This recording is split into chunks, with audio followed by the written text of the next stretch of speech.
Bienvenido. El mundo de hoy es cada vez más complejo y en este espacio intentamos dar una ayuda para navegarlo.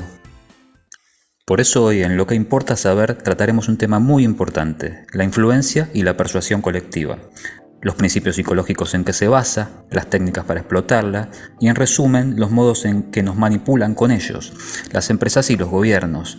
También veremos cómo defendernos de estas técnicas y entenderemos cómo aplicarlas en beneficio propio, ya sea en nuestro emprendimiento como en nuestra vida personal. Para ello vamos a tomar de principal referencia el libro Influencia de Robert Cialdini, que es un psicólogo social que probó y sistematizó los principios psicológicos por los que opera la influencia, y su obra es fundamental en el estudio del marketing y la psicología de masas. Hoy ofrecemos entonces un resumen completo de lo que importa saber, así que si te interesa este tema quédate hasta el final del video. Y sin más, comenzamos.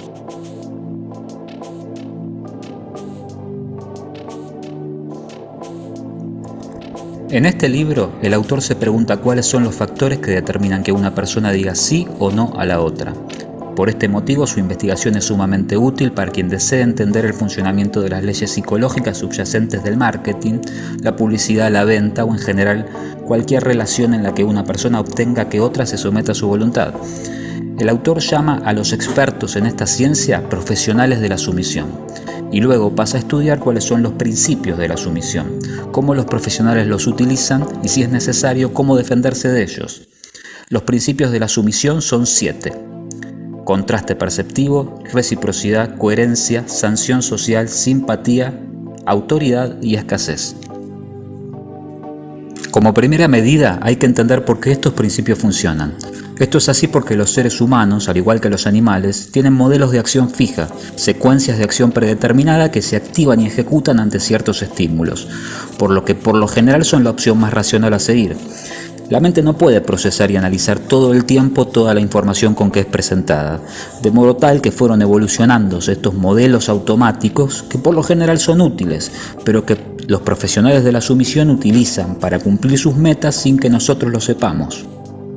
Como ejemplo de cómo funciona esto podemos dar las investigaciones hechas por científicos en determinadas especies de aves. Las madres de ciertas especies de aves, al hacerles sonar el piído de las crías de otra especie, las cuidan como si fueran propias, y asimismo si se les hace sonar una grabación con el sonido de una especie que es enemiga, pueden llegar incluso a matar a sus propias crías. Como dijimos, estas son respuestas automáticas. Reaccionando a los estímulos, los animales se comportan casi siempre de forma adecuada, pero su instinto puede ser usado como trampa contra ellos. Si bien el comportamiento humano es menos mecánico que el animal y tiene el hombre un control mayor sobre sí mismo, muy a menudo, si no está atento, podrá ser manipulado con facilidad por sus secuencias predeterminadas. Como no somos conscientes de todos estos patrones mecánicos, ya sean naturales o socialmente aprendidos, los profesionales de la sumisión los usan contra nosotros como un luchador de jiu-jitsu usaría la fuerza de su enemigo a su favor. Pasamos entonces a analizar el primero de estos principios psicológicos, el principio de contraste perceptivo.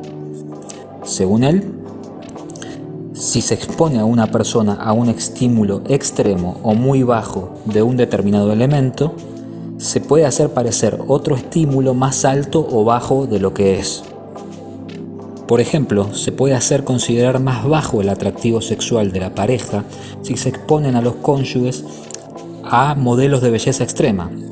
Asimismo, otro ejemplo sería que si se pone una mano en un estanque con agua fría y otra mano en un estanque con agua caliente para luego pasar ambas manos a un estanque con agua a temperatura ambiente, la mano que estaba en el agua fría sentirá calor, mientras que la mano que estaba en el agua caliente sentirá frío.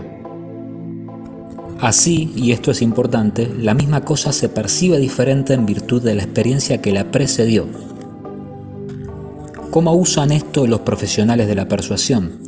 Bueno, por ejemplo, para vendernos cosas se nos muestra primero los modelos más caros, de tal modo que el precio de los baratos parecerá luego muy bajo en comparación. Y además, si compramos el modelo más caro, es más probable que luego gastemos más en algún accesorio que sea más barato, porque después del gasto inicial nos parecerá poco importante ese gasto extra. ropa, autos. Esta estrategia de contraste perceptivo se utiliza en todo tipo de mercados. También se puede usar pero a la inversa, o sea, mostrar un producto malo y caro que el consumidor no quiere, para luego mostrarle el producto que realmente se le quería vender. Esta es una estrategia muy común utilizada principalmente por inmobiliarias. Primero muestran casas caras y en mal estado adrede, y luego muestran las casas que realmente querían vender al consumidor. Por contraste, le va a parecer que las casas que se le querían vender desde un principio son mejores y más baratas de lo que le hubiesen parecido si se le hubiesen mostrado directamente esas al principio. El segundo principio psicológico que utilizan los profesionales de la sumisión es el de la reciprocidad. Este principio consiste en que nos sentimos obligados a devolver favores y regalos, a corresponder la ayuda que se nos proporciona. Si no lo hacemos, nos sentimos en deuda. Este principio está profundamente arraigado en nuestra psicología y gracias a él, por primera vez en la historia de la evolución, un individuo pudo desprenderse de recursos sin perderlos completamente. Los sistemas humanos de ayuda, defensa común y comercio se basan en este principio. Hay una aversión general hacia quienes aceptan algo pero no se esfuerzan en corresponder. Y uno pensaría que la reciprocidad opera solo cuando es voluntariamente entre las partes, pero esto no es necesariamente así. Un favor no solicitado tiene la fuerza de crear una obligación mental, de manera tal que este atajo psicológico va a ser utilizado por los profesionales de la sumisión contra nosotros. Por ejemplo, en un experimento, una persona era entrevistada y durante la entrevista el entrevistador le ofrecía una bebida. A algunos de los entrevistados le ofrecía la bebida y a otros no.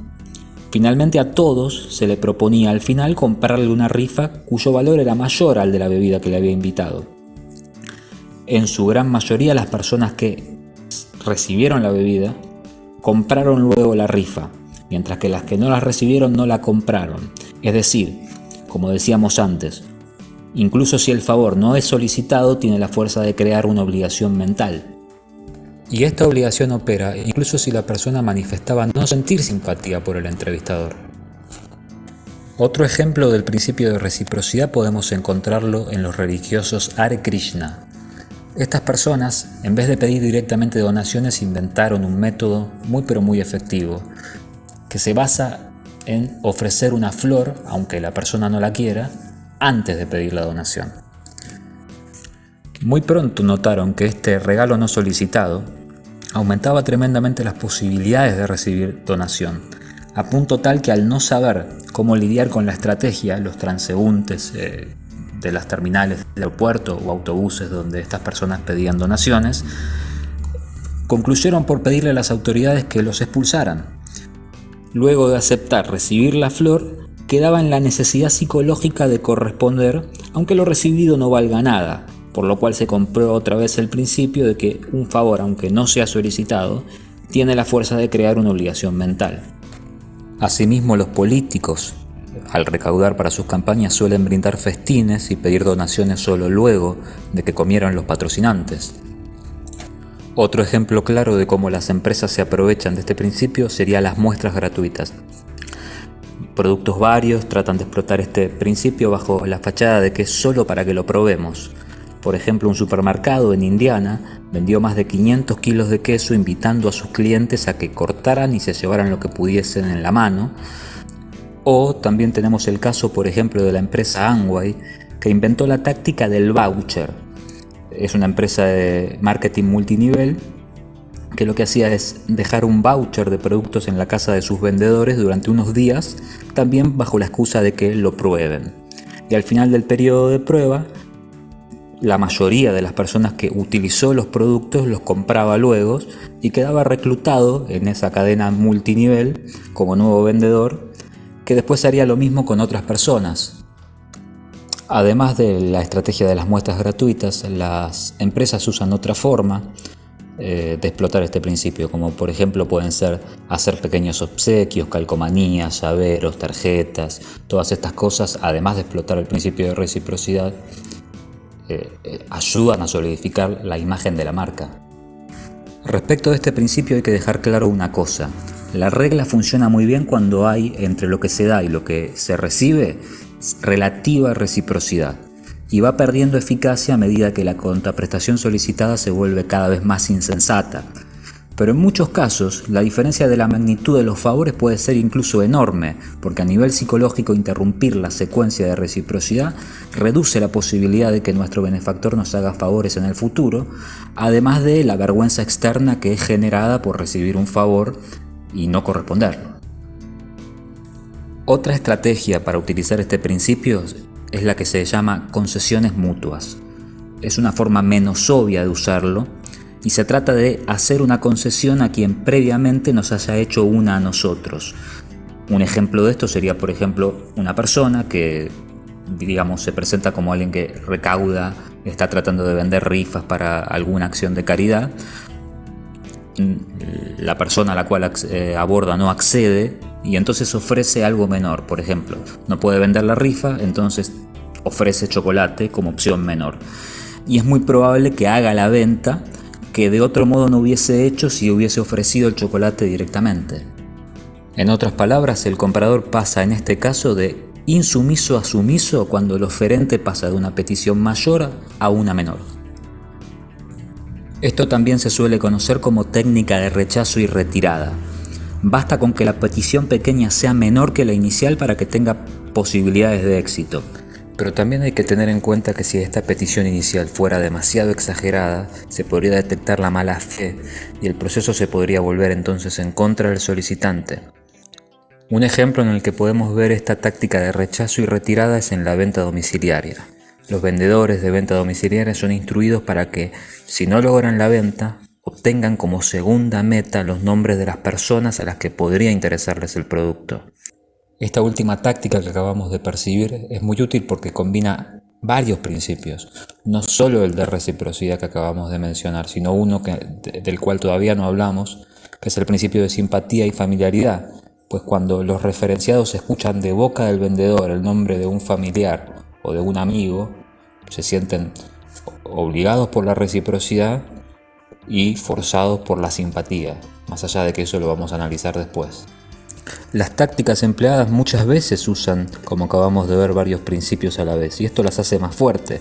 Por ejemplo, pido 10, aplico rechazo y retirada y luego pido 5, combinando así principio de reciprocidad y contraste cognitivo, pues la segunda petición parece más chica que si no hubiese existido la primera. Ofrecer primero un modelo de lujo y luego uno de precio razonable es otro ejemplo que combina ambos principios. Siempre que no sea evidente que se trata de un truco, la persona sometida tendrá una sensación de mayor satisfacción respecto del acuerdo y se sentirá más responsable de cumplirlo, pues siente que participó más en la negociación. ¿Cómo defendernos del principio de reciprocidad? Declinar toda oferta inicial o retirada una oferta menor no nos inmuniza contra este principio. Además, si suponemos siempre lo peor, nunca podremos aprovecharnos de las concesiones u ofertas legítimas. La mejor solución es entonces aceptar las ofertas únicamente por su esencia y no por lo que representan. Preguntarse a sí mismo si realmente es un favor o si solo es una táctica para dejarnos obligados a futuro. La regla de reciprocidad funciona cuando se intercambian favores reales, pero a cambio de un truco de manipulación no debe devolverse favor ninguno. Así que redefinir mentalmente lo que parece un favor como una táctica de manipulación nos permite escapar los efectos del principio y negarnos a corresponder. Pasamos ahora a analizar el tercer principio psicológico, el principio de congruencia. Este principio implica que una vez adoptada una posición, nos sentimos presionados a actuar en una forma que justifique nuestra decisión anterior. Ejemplo, quien apuesta a un caballo cree que su victoria es más probable que antes de apostar. Esto es así porque la persona que cambia mucho de opinión es considerada superficial, poco inteligente, indecisa, de voluntad débil y desequilibrada. El principio de coherencia nos proporciona ventajas porque nos permite permanecer estables cuando se elige una opción correcta o establecer una visión verdadera de las cosas sin tener que reconsiderarla continuamente. Pero como todos los principios psicológicos de los que hablamos, puede ser usado en nuestra contra. Los profesionales de la sumisión usan el principio de congruencia de varias maneras. Por ejemplo, fabricantes de juguetes inventaron la manera de que las ventas no mermen luego de la Navidad o la temporada alta. Para esto inventaron un sistema muy inteligente. Ponen anuncios de juguetes que luego no distribuyen. Mandan a las tiendas un sustituto y distribuyen el juguete original luego de la Navidad o la temporada alta. Como los niños seguramente vieron un anuncio en la tele y le pidieron el producto a sus padres, estos, al haberles dicho que sí a esa solicitud, para ser coherentes con la misma, suelen comprar tanto el juguete sustitutivo como luego de la temporada alta el juguete original. Otro ejemplo sería los concesionarios de automóviles, que tratan de obtener cualquier compromiso por escrito aunque no tenga valor legal. También podría darse como ejemplo una situación muy perturbadora. Hay militares estadounidenses que cayeron prisioneros de comunistas chinos. Fueron sometidos a un proceso de programación mental basado en este principio de la congruencia. Los chinos, sin usar la violencia, fueron consiguiendo compromisos progresivos a través de distintos interrogatorios. Al principio trataban de hacer que los prisioneros hicieran declaraciones leves como Estados Unidos no hay perfecto o no hay desempleo en los países comunistas, hasta terminar haciéndoles redactar listas con todos los problemas del capitalismo para que las firmen de puño y letra. De este modo, la congruencia los hacía colaborar con sus captores, brindar información, delatar a los que planeaban fugarse y convencerse de las virtudes del comunismo y convencer de estas a otros prisioneros. Hasta incluso llegaron a creer sucesos históricos que no habían ocurrido, todo a través de este lento proceso progresivo de congruencia con las acciones previas.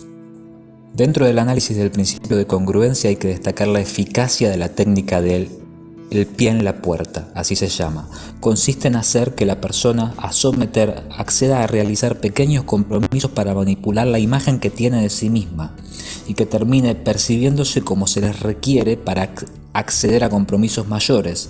Ejemplo, de consumidor potencial pasar a percibirse como cliente, de prisionero pasar a percibirse como colaborador, de ciudadano pasar a percibirse como un servidor público. Esto sería ya en el terreno de lo público. Una vez situada la autoimagen donde se desea, accederá a peticiones que sean coherentes con la misma sin necesidad de refuerzo externo continuado. Por otro lado, la eficacia del compromiso público también se comprueba por la existencia de dolorosos ritos de iniciación. Estos ritos se realizan desde las tribus indígenas hasta las fraternidades universitarias, en todo tipo de organizaciones.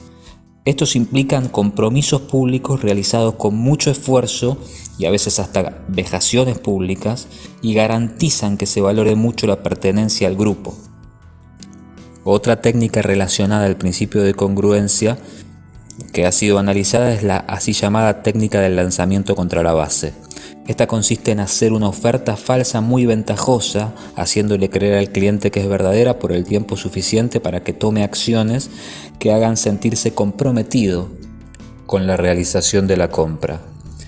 Y luego que desarrolle razones que apoyen y justifiquen su compromiso, para finalmente retirar la oferta ventajosa con cualquier excusa, sabiendo que de todos modos el cliente accederá por congruencia con el compromiso asumido. Por ejemplo, se le ofrece un auto, digamos $1.000 más barato en un concesionario que en otro, se acuerdan condiciones de contratación, se le permite probar el auto durante varios días hasta que se acostumbre a él, se lo muestra a su familia y luego se le dice que hubo algún error de cálculo en el precio o que hay algún costo adicional. Y normalmente el comprador continuará de todos modos con la operación creyendo que eligió libremente ese auto. Se llama lanzamiento contra la base porque se ponen pilares externos falsos para que la víctima racionalice pilares internos para ser congruente con su compromiso. Y luego, al lanzar contra la base las razones externas, los pilares internos que generó todavía sirven de base para su conducta. ¿Cómo defenderse entonces de la acción del principio de congruencia? Bueno, si bien es difícil, el autor recomienda estar muy atento a las sensaciones del cuerpo, del estómago y del corazón en particular, porque estas suelen manifestar incomodidad ante la presión que genera la coherencia a un compromiso que no queríamos asumir, y a la vez plantearnos siempre la pregunta de poder retroceder el tiempo y sabiendo lo que ahora sé, ¿cumpliría con este compromiso? Pasamos a analizar ahora el cuarto principio psicológico de la persuasión, el principio de sanción social. Según este principio determinamos lo que es correcto averiguando qué es lo que piensan los demás que es correcto. Esto es un buen atajo para determinar la forma de comportarse, pero a la vez puede ser usado en nuestra contra.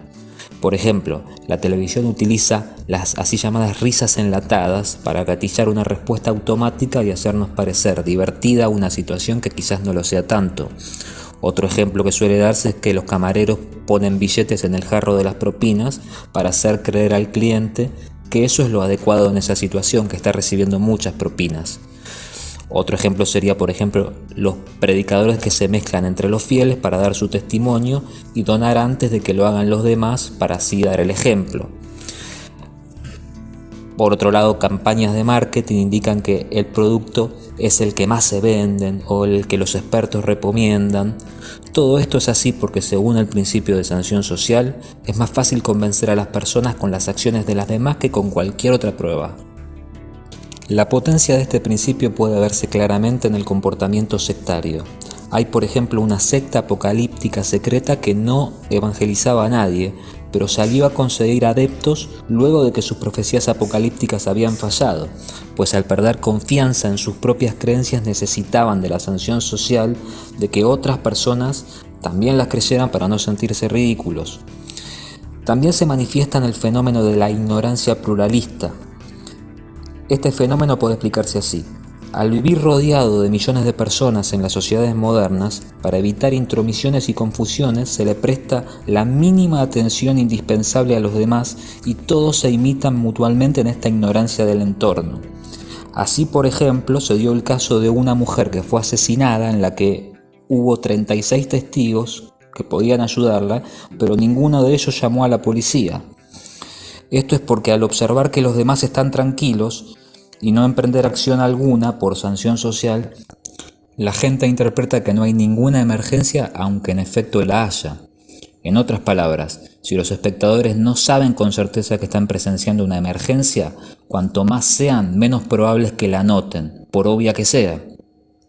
Para evitar la aplicación de este principio, el autor recomienda que si se está en una emergencia, se aísle a un individuo y se le pida ayuda directa para que tenga la certeza de que la emergencia exista y así invertir la aplicación del principio, pues cuando los demás lo vean ayudando, pronto la mayoría lo hará también. El principio psicológico de la sanción social actúa con mayor fuerza cuando la gente está insegura de lo que tiene que hacer y también cuando las personas imitadas son percibidas como más parecidas a nosotros. Por ejemplo, la publicidad que muestra a la gente corriente, los modelos de la edad del consumidor potencial, etc. Son todos ejemplos de estos. Es tan fuerte este principio que se ha demostrado que cuando se reportan suicidios en los diarios, estos estadísticamente aumentan. Así, cuando se muestra violencia gráfica contra los miembros de una raza, estadísticamente aumentan los ataques contra los miembros de esa misma raza. El caso más emblemático de la aplicación de este principio fue el suicidio masivo de la secta de Jonestown. En ella, el líder, tras convencerse de que sería arrestado por crímenes que antes había cometido, ordenó a sus miembros que se suicidaran. Y uno a uno, 910 personas al menos se acercaron al altar a ingerir un veneno letal. La incertidumbre de los miembros activó el principio de sanción social. Al recibir y no entender la ridícula orden, y al ver a la primera persona cumplirla, los demás solo cedieron al principio psicológico de sanción social. ¿Cómo defendernos de la aplicación de este principio? Bueno, el autor recomienda en este caso preguntarse si el piloto automático de la presión social está funcionando con información exacta o inexacta. Por ejemplo, hay risas enlatadas, hay reseñas falsas, testimonios pagos, y tratar de asegurarse de que estamos procesando hechos objetivos, experiencias y opiniones propias y no que estamos cayendo en alguna especie de trampa. Pasamos ahora a analizar el quinto principio de la persuasión psicológica. Este es el principio de simpatía. El principio de simpatía consiste en que preferimos decir sí a las personas que conocemos y gozan de nuestra simpatía. Esto también, como todos los principios anteriores, es explotado por los profesionales de la sumisión. Podemos ver algunos ejemplos. En la venta multinivel, por ejemplo, se anima a vender a la gente y hacer entrar en el esquema amigos. Esto aumenta mucho el éxito, la simpatía que hay entre amigos. Otro ejemplo sería las reuniones de venta caseras de tipo Tupperware, por ejemplo. Son muy efectivas porque los amigos no se niegan a ir y a comprar. ¿Cuáles son los factores que generan simpatía? Bueno, sobre esto está bastante estudiado y se puede hacer una enumeración de elementos que luego vamos a pasar a analizar por separado. Los factores que generan la simpatía son primero el atractivo físico, luego la semejanza, después los elogios, después el contacto y la cooperación y por último el condicionamiento y la asociación. Vamos a pasar a analizar entonces por separado cada uno de estos factores. Respecto del primer factor, el atractivo físico, si bien tiene elementos subjetivos y es difícil determinar su alcance, hay una relación automática a simpatizar por la gente atractiva, salvo que sea percibida como competencia. Por ejemplo, hay estudios que demuestran favoritismo hacia los políticos atractivos, menores sanciones por el mismo delito cuando los imputados son más atractivos, mayor ayuda de los miembros del mismo sexo, etc. Los profesionales de la sumisión, por lo tanto, utilizan este principio, por ejemplo, eligiendo vendedores y promotores atractivos, poniendo gente atractiva en las publicidades aunque no tengan nada que ver con el producto, por ejemplo, una modelo de lencería en un anuncio de aceite para motores. Todo esto funciona por mera asociación, o sea, el atractivo físico va a ser asociado como característica positiva y entonces operará el principio de la simpatía, por el cual preferimos decir sí a la gente con la que simpatizamos. El segundo factor que genera la simpatía es la semejanza. Obviamente nosotros generamos más simpatía hacia la gente más semejante a nosotros. Ejemplos de esto: gente vestida con el mismo estilo de ropa tiene más probabilidades de conseguir trabajo si el estilo coincide con el del entrevistador. Por otro lado, también se comprobó que la gente tiende a contratar más servicios a personas en su rango de edad, de ideas religiosas, de ideas políticas, hasta cosas triviales como el consumo de tabaco pueden llegar a tener influencia sobre este principio. Vamos ahora con el tercer factor de generación de simpatía, que son los elogios. Se ha demostrado que los elogios despiertan simpatía siempre que no se perciban como falsos o interesados. Para evitar esto, los profesionales de la sumisión normalmente mezclan los elogios con críticas menores, siempre siguiendo la regla de que la crítica tiene que preceder al elogio y no a la inversa. Pues se ha probado que la simpatía aumenta por quienes finalmente nos dan su aprobación y no tanto por quienes al final de la interacción la retiran. Por ejemplo, quien está catalogado como el vendedor de autos más exitoso del mundo tiene la táctica de mandar tarjetas de felicitación indiscriminadamente a todas las personas que conocen, felicitaciones por cualquier fecha, y así obtuvo el récord de ventas. Las personas no pueden evitar sentir simpatía por esto. Siguiendo con los factores de generación de simpatía, pasamos ahora a analizar el factor de contacto y cooperación. Según este, sentimos simpatía hacia las cosas con que estamos familiarizados. Por ejemplo, se ha demostrado que los votantes suelen decantarse por un apellido que les resulte familiar. Los estudiantes forman grupos basados en la etnia o en grupos etarios o de otro tipo. La familiaridad suele dividir a la gente en grupos enfrentados. Esto es lo que se conoce como simpatía por contacto, pero también existe la simpatía por cooperación, como habíamos hablado antes. Se ha descubierto que se puede romper este patrón y generar simpatía por cooperación preparando situaciones en las que la competencia es contraria a los intereses de los grupos enfrentados. Luego de cooperar, se ha notado que aumenta la simpatía entre los miembros. Un ejemplo de esto es la así llamada enseñanza rompecabezas. En ella se asigna una tarea en la que todos necesitan de los demás para resolver el problema. Los profesionales de la sumisión suelen tratar de usar estos principios en nuestra contra. Ejemplos de esto sería, por caso, el vendedor que se pelea con su jefe para conseguirnos un buen precio, o en el terreno de lo público, la táctica del policía bueno, policía malo para obtener confesiones. El último de los factores que genera simpatía es la asociación. Tanto las características positivas como las negativas de las cosas son asociadas a las personas o cosas que se nos presentan como cercanas a ellas. Por ejemplo, se manifiesta hostilidad a los meteorólogos si el clima es malo y apreciación hacia ellos si es bueno. Otro ejemplo, se asume que tenemos rasgos de personalidad parecidos a los de nuestros amigos. Otro, se juzga a la gente por sus compañías o las cosas con las que se nos presentan, etc. Los profesionales de la sumisión usarán este principio a su favor, por ejemplo poniendo modelos bellas al lado de productos, buscando asociar su belleza al producto, o relacionando sus productos con acontecimientos culturales positivos como podrían ser las competencias, los descubrimientos y la relevancia, o con conceptos culturales de moda como conceptos de marketing como lo natural, las causas políticas, o por último con personas famosas con imagen positiva como pueden ser deportistas, celebridades, etc. La potencia del principio de asociación puede verse claramente en los espectáculos deportivos. Los aficionados se van a rogar la gloria de los éxitos de su equipo como si fuera su propia gloria, aunque no tenga ninguna conexión real con ese equipo. A la vez se va a desligar del fracaso culpando a todos los que intervinieron en él, salvo a él mismo. O sea que tanto la gloria como el fracaso son asociativos. ¿Cómo defendernos de este principio? Bueno, el autor recomienda vigilar no los factores que generan la simpatía para impedir que ocurran, sino dejarlos actuar y dirigir la atención no a las cosas que nos producen simpatía excesiva, sino al hecho de que esa simpatía excesiva se haya producido en principio. Concentrarse en los efectos y no en las causas para determinar cuándo una simpatía es excesiva e injustificada, ya que de ser así seguramente fuimos presa de los profesionales de la sumisión. Es útil en este caso preguntarse si, eliminada la simpatía hacia una persona o una cosa concreta, de todos modos consumiríamos el producto o no. Pasamos ahora a analizar el sexto principio de la persuasión psicológica, el principio de autoridad.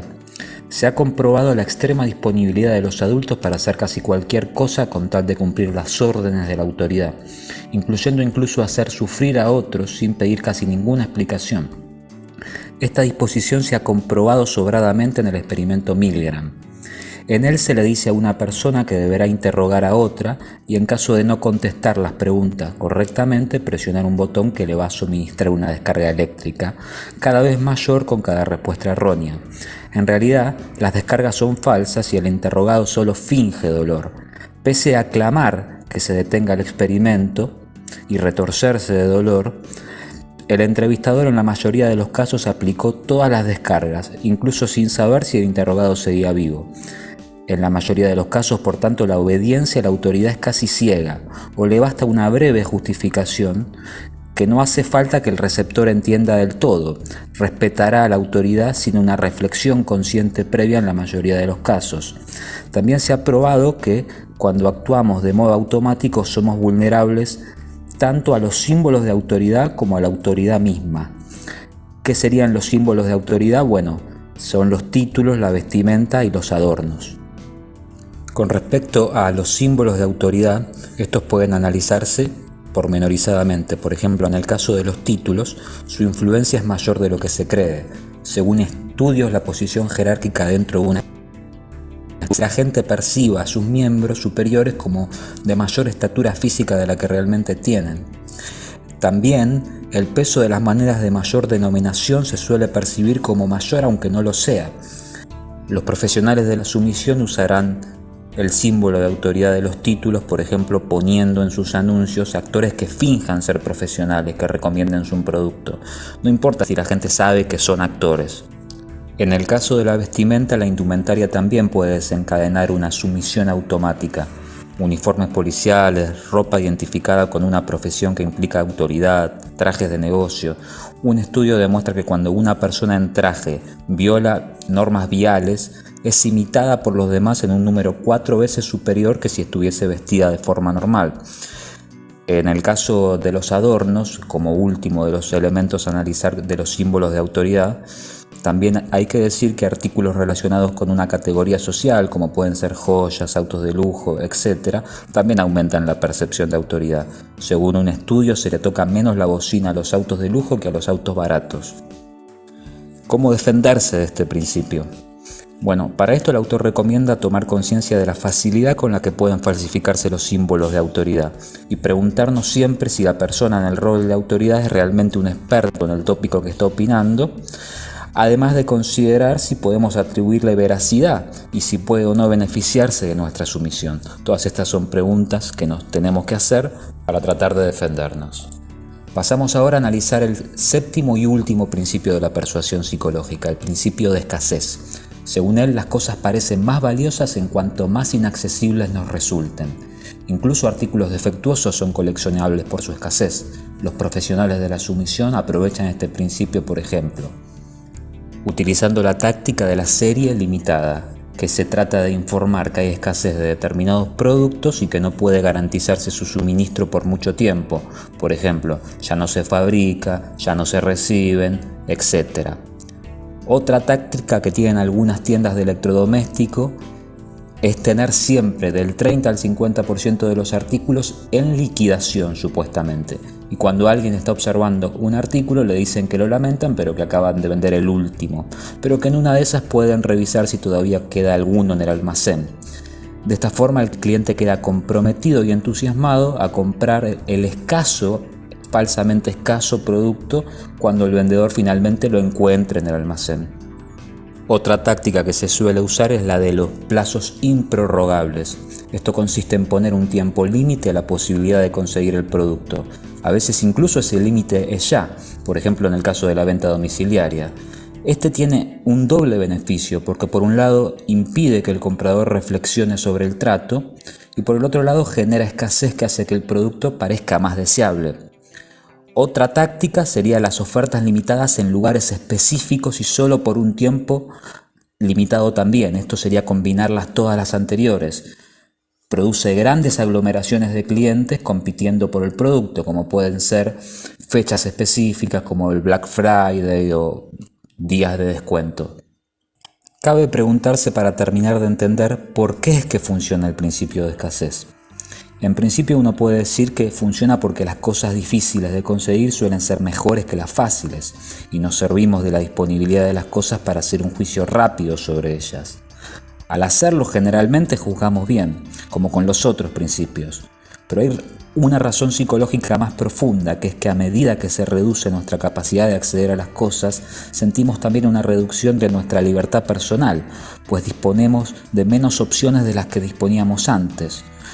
Por lo cual reaccionamos a esta pérdida de libertad tratando de obtener la cosa que entró en escasez. En otras palabras, las personas desean luchar contra las restricciones a su libertad.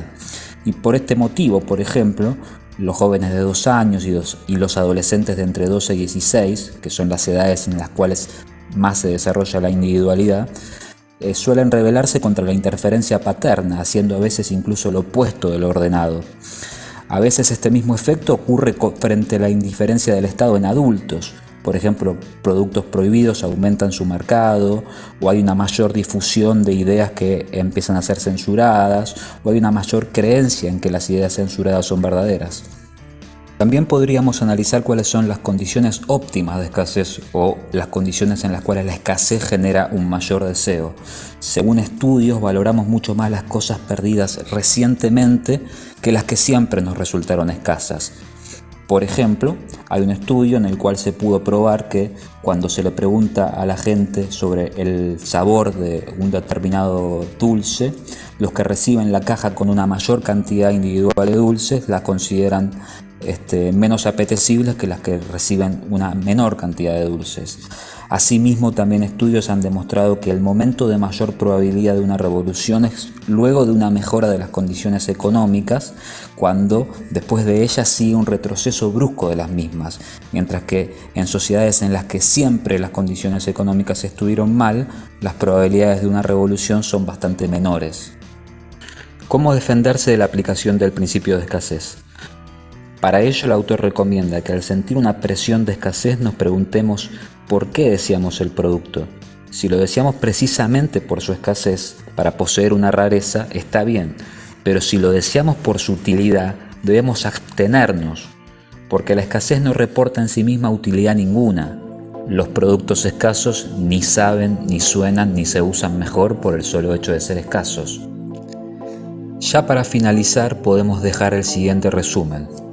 Estos 7 principios psicológicos de la persuasión, principios mecánicos de la mente, funcionan porque son atajos mentales, son modos automáticos de resolver problemas. A medida que la tecnología avanza y que la información que tenemos que procesar día a día para vivir en sociedad es mayor, cada vez vamos a tener que depender más de estas respuestas automáticas. Pero estos atajos mentales no son el enemigo, sino que debemos verlos como aliados en un proceso de adaptación constante en el que trataremos de, a diferencia de los animales menores que no pueden reflexionar sobre sus procesos automáticos, hacernos cada vez más conscientes de nuestros atajos mentales para desenmascarar así a los que falsifican y manipulan este sistema psicológico. Si llegaste hasta acá y te gusta el contenido, te pedimos que te suscribas y que actives la campanita para que podamos seguir haciéndolo. Asimismo te dejamos la caja de comentarios para que opines respecto del contenido del video o respecto de qué te gustaría que sea analizado en videos posteriores. Les damos las gracias a todos, les enviamos un saludo y nos vemos la próxima.